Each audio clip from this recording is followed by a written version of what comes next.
Namaste, welcome to the sixth video. We have completed up to 10th question, right? This one, remember. The next question, 11th one, the important type of question. This kind of question may be asked in the examination, either this question or this kind of question may be asked. The angular velocity of minute hand of a clock is. Question is the angular velocity, not the velocity, it's angular velocity of minute hand of a clock. Remember clock, three hands will be there: second hand, minute hand, and hour hand.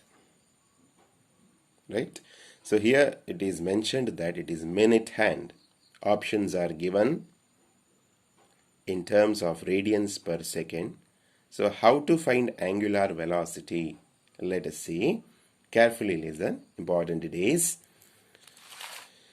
So answer. What I'll do is consider this is the clock, a circular shape, circle shape, moves in circle shape, minute hand, and all other hand also.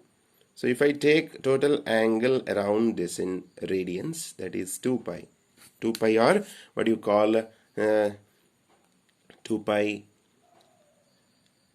radians, or 360 degree. Here I said it is 2 pi radians, right? Okay. So angular velocity omega equal to angular displacement by time. Angular displacement by time. So what is angular displacement in terms of radians? Here is 2 pi. So for minute hand, omega equal to 2 pi by 1 hour. 2 pi by 1 hour, you can see. 2 pi by 1 hour. What is 1 hour? 1 hour is time. In 1 hour, it covers 2 pi radians. So it is equal to 2 pi by, in terms of seconds, 60 into 60. For 1 hour, 60 minutes. For each minute, there will be 60 seconds. So in terms of seconds, if you want, you have to multiply 2 times 60. You will be getting 2 pi by 3600. That is pi by 1800. By cancelling it, you will get it. So option A is correct. Pi by 1800. A is correct. Similarly, the thing is that you can find omega for, that is angular velocity for second hand and hour hand yourself. Not our hand, our hand, HOUR, hand of clock. Okay. Jokes apart, it is important you can find it. Okay, using this example easily you can get it. Don't worry. The time should be in seconds if it is given in terms of radians per second. Okay, next 12th question. A 2 kg body, mass of body is given 2 kg, moves along x-axis such that acceleration after 2 seconds is 4 meter per second square. Acceleration after 2 seconds is 4 meter per second square. Work done in accelerating the body is, options are given: A 64 joules, B 16 joules, C 160 joules, D 1.6 joules. Let us see how to do it. So here we have to find work done. So what is the equation for work done? Force into displacement. Force into displacement, because there is no consideration of angle here, because no need to. It is a long straight line. That is why W equal to MAX. We have to use this equation. For that we need X. What is x?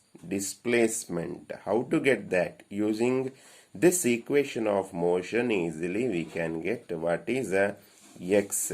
X equal to v naught t plus half at square. So that is equal to 0 plus, why it is 0? V naught initial velocity is 0 here. 0 plus half a is 4, t is 2, so 2 square, that gives 8 meters. So work done is 2 into 4 into 8, it becomes 64 joules. Work done is 64 joules. Option A is correct here. Option A is correct. Okay. Going to the 13th question. Question is, if A denotes the dimensions of work, A is dimensions of work and B denotes dimension of power and C denotes that of velocity, then dimensions of displacement is, 4 options are given. Before going into the options, let us see what is A, B and C. How we can write A, B and C. So A is dimensions of work, it is given. You know the dimensions of work. From the synopsis you can refer. Dimensions of work is ml square t to the power minus 2. And B, dimensions of power, that one also you have in the synopsis, ml square t to the power minus 3. And C, dimensions of velocity, that also you know, L t to the power minus 1. So what we need a dimension of displacement. What is that? That is L, simply L. So in among these we'll find which is correct. We'll take the first one, AC by B. AC by B, whether it is correct or not, let us see. AC, if you multiply A and C, you'll get m L cube t to the power minus 3. A into C.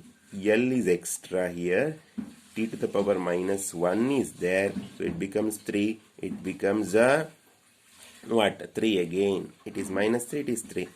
Divided by B means remaining is L, which is the dimension of displacement. So our correct option is AC by B, that is option A is correct. Yes, moving to the next 14th question. In each case of a circular motion, in case of a circular motion, in one of the circular motion of a body is moving in a circular path, then if a tangential force also acts on the body, if tangential force also acts on the body in addition to centripetal force, if tangential force also acts on the body, then work done by option A, both the forces is 0, both the forces is positive, centripetal force is 0, but work done by tangential force is not 0.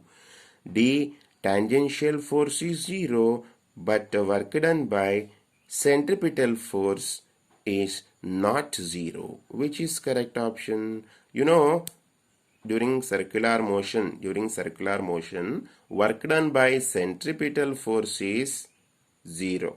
So this statement is correct, but work done by the tangential force is not 0. Of course, it will not be 0.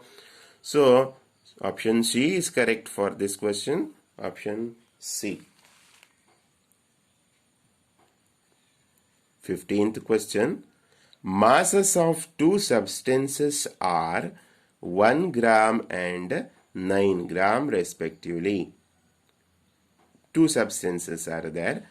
One is of mass 1 gram, other one is of mass 9 gram.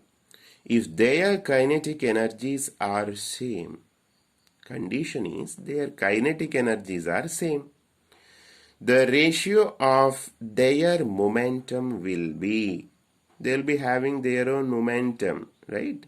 Their ratio, if you take their ratio, what will be that? That is the question. 1.9, 1 is to 9, 9 is to 1, 3 is to 1, or 1 is to 3. That is the question. Let us see how to find it. Condition is, you remember, kinetic energy is same. You know the relation between kinetic energy and momentum. Kinetic energy equal to P square by 2m. P is momentum, right? So P square equal to 2m times kinetic energy. So you know P square is directly proportional to m. No need to write these equations. For your understanding, I have written it.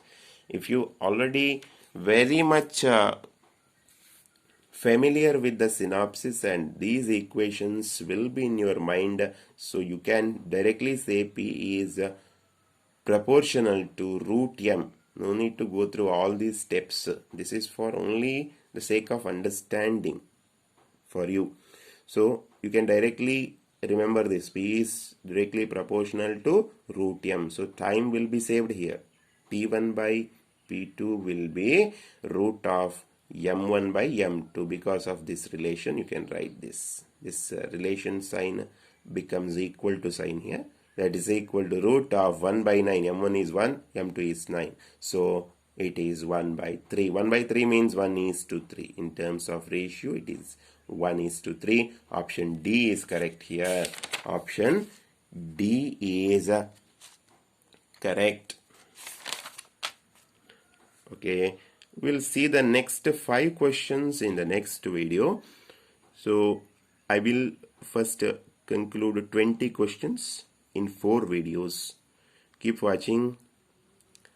Thank you.